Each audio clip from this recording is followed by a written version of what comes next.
Parents and single pensioners is growing. At a nursery in Tottenham, the Social Security Secretary spreads the message with missionary zeal. Poverty is not inevitable. The vast gap between rich and poor concerns her, but her solution is neither to tax the rich nor put benefits up for the poor. For this government, the mantra is work, work, work. The reason people are being left behind is because there's no one in that household who's working. And therefore the key issue for us is to ensure that they can be better off, those poorest families, same as everybody else is getting better off. And the key to that is enabling them to work. The gap between the haves and have-nots has grown dramatically since 1979. The incomes of the poorest have actually fallen by just under 5%. But as you go up the scale, incomes have risen, in the middle by around 25%, while those at the top have shot up by more than 60% since 1979. The figures also show that lone parents like Clarissa Bergunzi are not only the poorest, they're also the most likely to stay poor. But she's unimpressed by the government's argument that work is her only option. I could do a job that would earn me probably the same standard of living, but then I wouldn't be there for my child. I wouldn't be able to collect her from school, take her to school. And to me that's important as well, more important. According to today's figures, elderly women are among the most likely to be trapped on low incomes. With a state pension linked only to prices, their standard of living continues to fall behind the working population. The gap between rich and poor actually closed a little in the last years of Conservative rule, but even academics who support many of the new government's policies say it'll have to do more.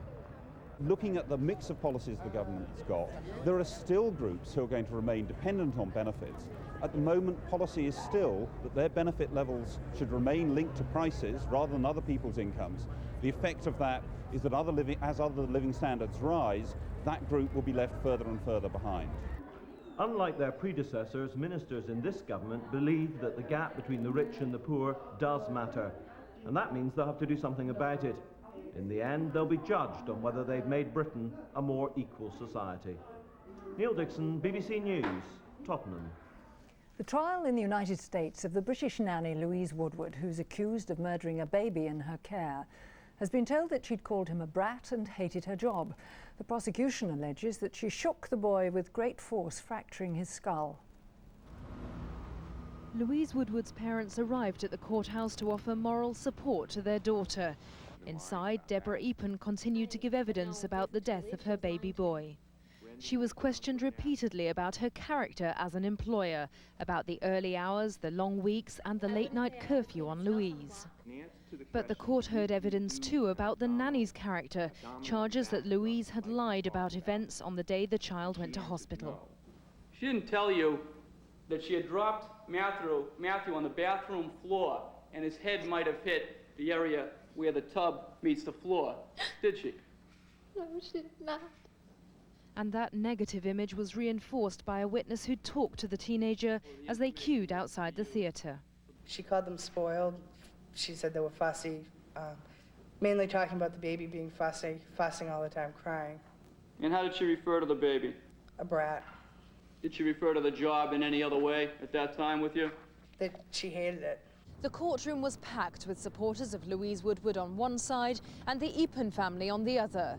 And the verdict itself will depend on where the jury's sympathies lie, with the bereaved mother or the teenage defendant who could be facing life in jail.